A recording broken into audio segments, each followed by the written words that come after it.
Lesson 6 is about functions, and this will be a review of some topics dealing with functions. And remember that calculus, basically what calculus means is to estimate or to compute. And calculus was developed through a desire and a need to study instantaneous rates of changes of things. So when you think about a rate, like we just did a lot of word problems dealing with rates, a lot of times you're comparing two quantities. A rate, think of the word ratio, like miles per hour. You're thinking of a fraction. You're comparing two quantities. That's what you do in a function. Think of this equation, y equals 3x plus 4. That's the equation of a line that has a slope of 3 and a y-intercept of 4. Another way to write that is to use functional notation, like this. F of x equals 3x plus 4. And remember, that's just notation. It doesn't mean f times x in the parentheses or anything like that. It just means a function of x. You might also see it written g of x, a of x, b of x, just all kinds of other ways as well.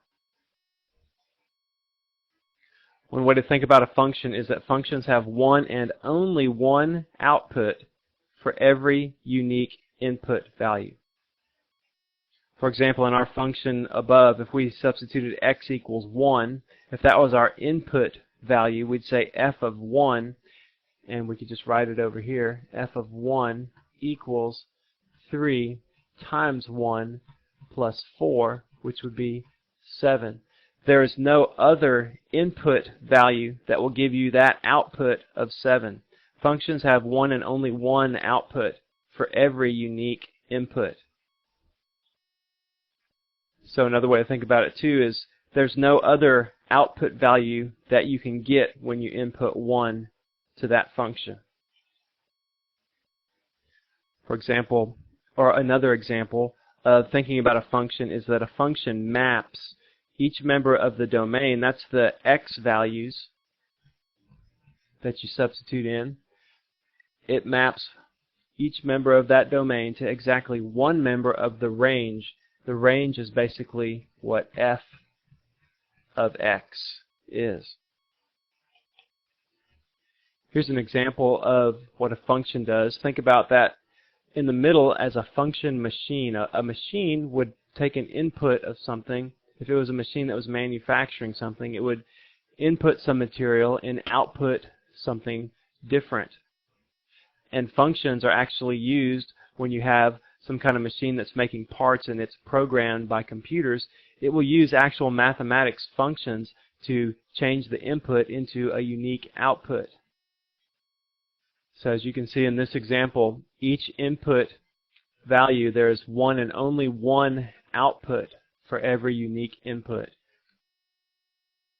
None of those input values, the x values, have more than one output value that goes with them. Now there are two input values, the 2 and the negative 2, that have the same output value of 5, but that's okay, that's still a function. It's not a function if one of the inputs has more than one output that goes with it. Like say the 2 went with the 5 and the 17. If it had two output values, we would not call that a function. We might be able to call it a relation, but it would not be a function. The domain, that's the set of acceptable x values that are allowable for that function, that will work with that function. And the domain is always in terms of real numbers. When we work with functions in this course, we'll be dealing with real numbers for our domain and real numbers for our range. Those are the set of acceptable output values for the function. Let's go ahead and do some practice problems now and look at A. Does set 1 or 2 represent the points of a function? Now remember, to be a function, every input value has one and only one unique output value. So just go through there, and the easiest way to do these, if you see the same x value repeated, then you know that's not a function. So you look at number 1 and you see positive 1 repeated twice. That means that that 1 has 2 output values for it. So that cannot be a function. In 2, we see all different x values. So we know that 2 is a function, 1 is not. So set 2 is the one that represents the points of a function. So we can just call that the answer there, set 2. Look at problem B. It says if f of x equals 3x squared plus 2, find f of x plus delta x. Remember, in calculus, we're dealing with instantaneous changes in rates. So little small changes. Remember what that symbol delta means? I've used that before in advanced mathematics on the CD, and anytime you've been dealing with linear equations, the slope is the change in the y values over the change in the x when you're finding the equation of a line, or delta y over delta x. Remember, delta means change in. So that's what that delta x symbol means there. You use that a lot in calculus. In a function, you just substitute in x plus delta x everywhere there's an x. So we have f of x plus delta x is equal to 3, and where the x is there, we'll put parentheses and just put x plus delta x. Square that plus 2. Now we can just go ahead and expand that out. 3 times x squared plus 2x delta x plus delta x, put parentheses around that, squared, plus 2. And we can just go ahead and leave it like that. That should be fine to do that. It's important that we wrote that delta x in parentheses and then squared it, because delta x squared, that kind of looks like you're just saying this part is squared. But you could have a delta x value of whatever it was. You have to keep that delta inside the parentheses. Delta x represents the change in a particular x value. Now let's use a graphing calculator to find f of the square root of 2. And for the same function, 3x squared plus 2. So type it in, hit graph, and then you'll hit second trace 1, which is the calc menu, and then value. You want to calculate a value of the function. When you do that, you should see an x equals show up, and then you'll just type in the square root of 2, hit enter, and you should come up with an answer, and it should be y equals 8. On a problem like this, you should work the problem out and show your work, but a graphing calculator, again, it's a good way to check your work. So take advantage of your graphing calculator to use it to help you see if you did your problem correctly or not. In problem C, I want you to tell me which of those graphs represents the graph of a function. And you remember how to do that? You just do a vertical line test, it's called. And what that does, if you draw a vertical line through that function and it touches in more than one spot, that means it's not a function, because that means that there's a single x value that has 2 or more y values that go with it, and that's not a function. A real function has one unique output for every input. So on 1, the parabola, we can do a vertical line anywhere through that, and we can see that that one is going to be a function because it just touches in one spot. So put a check mark there. The circle, 1, 2, we hit it twice. So the circle is not a function.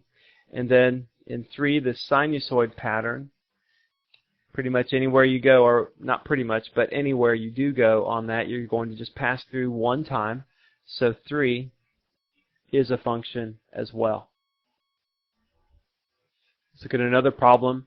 On this one, what I want you to tell me is based on that function machine that we have drawn there for the function phi of x. That's just the little Greek lowercase letter phi. Remember, functional notation doesn't matter if you have a of x, g of x, phi of x, it just means it's another way to write y. And phi of x, I have values for that for corresponding x values. Determine which function is being represented by that function machine. Is it A, B, C, or D? So all you have to do is just substitute x values in.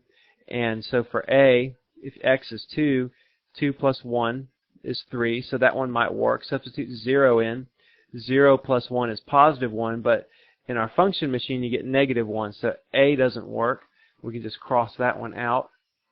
Then B, substitute 2 in there. 2 minus 1 is 1, but phi of x is equal to 3, so B doesn't work. C, we have 2 squared is 4, minus 1 would be 3, so that works. Then we have 0 squared would be 0 minus 1 is negative 1. That one works. And then so does the negative 2. So the answer is C. We could check that one. And we could try D as well just to see what happens when we have x equal 2. We'd have 2 times 4 is 8, minus 2 is 6. So we know that one doesn't work either. So phi of x is equal to x squared minus 1. Now let's work on the domain and range of functions. Let's say that was our function there, square root of x minus 3, and let's just say that equaled g of x. I want you to find the domain and the range for that.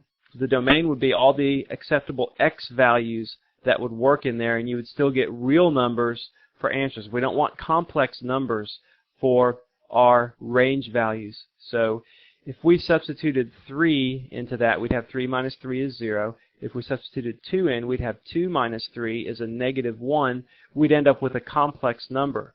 So that means that for our domain, we have to have numbers that are equal to 3 or greater than 3. Domain is our set of acceptable x values, so we can write domain, and we write it like a set because it's a set of numbers, and we use brackets. We say x is a member of, that's what this sideways horseshoe thing looks like. It kind of looks like an E as well. That means is a member of. Maybe you remember this when you've worked with sets before.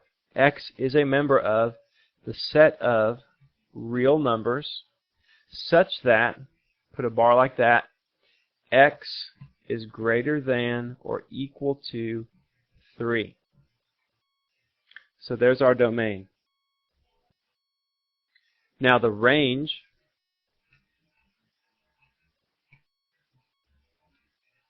use set notation again, we'll say g of x is a member of the set of real numbers.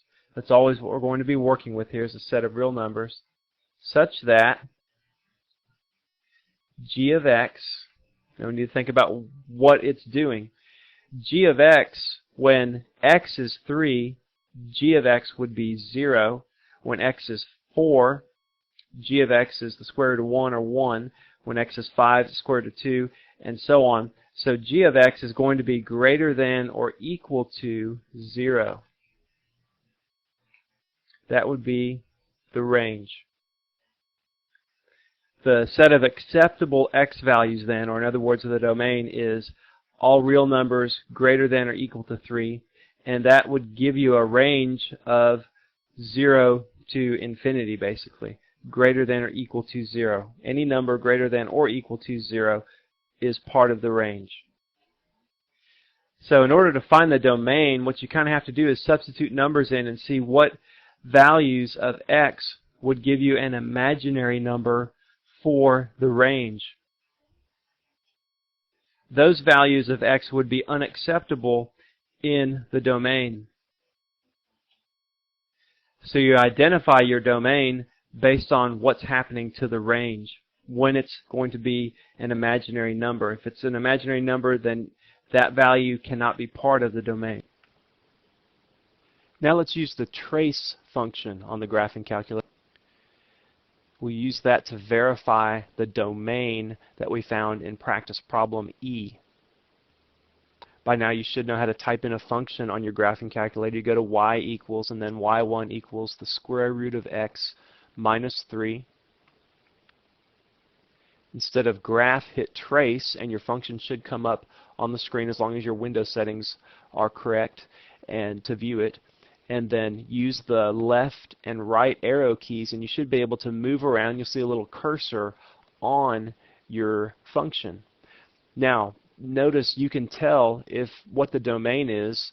For example, we know for this one, square root of x minus 3, that it stops at x equals 3. So if we move our cursor to the left of 3, we have no value here for y. And so we know that it's not defined there. And so that's where our domain starts. But then you can see over here, when we go just to the right of 3, we do get a value for y, and we can see the cursor there. So we can use our graphing calculator to help us verify the domain of this particular function is greater than or equal to 3.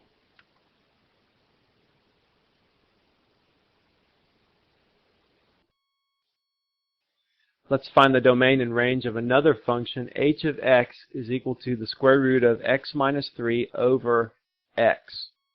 So let's just think about this. We have the square root of x minus 3 again. It's similar to E, our domain. We figured that out by thinking of some numbers that would make the range an imaginary number. And let's just think about this. The domain is going to be equal to set x, or that's the set of real numbers, such that, now when x is 0, that would be undefined because it would have 0 in the denominator. But that really doesn't matter, does it? Because x has to be greater than or equal to 3. We can't use 0 anyway. 0 minus 3 would be a negative 3, square root of negative 3, which would be an imaginary number. So again, the range is going to be the same thing. Even though that function looks different, the range will be the same. It will be x greater than or equal to 3. The range, since we didn't have that imaginary value in there and we're not dealing with the denominator being 0, the range won't change either. We can just say h of x is a member of the set of real numbers such that h of x is greater than or equal to 0. We figure out the range based on the domain. When x is equal to 3, we'll have a corresponding range value of 0, and then they'll both increase from there. As you calculate domains and ranges for different functions, the best thing to do is just think about what domain values would make your range have an imaginary number or an undefined value, like a 0 in the denominator. Those values of the domain won't work, so you can't include them in your domains set. Once you figure out the domain, then you can go ahead and figure out the entire range. Okay, well that's all for lesson 6.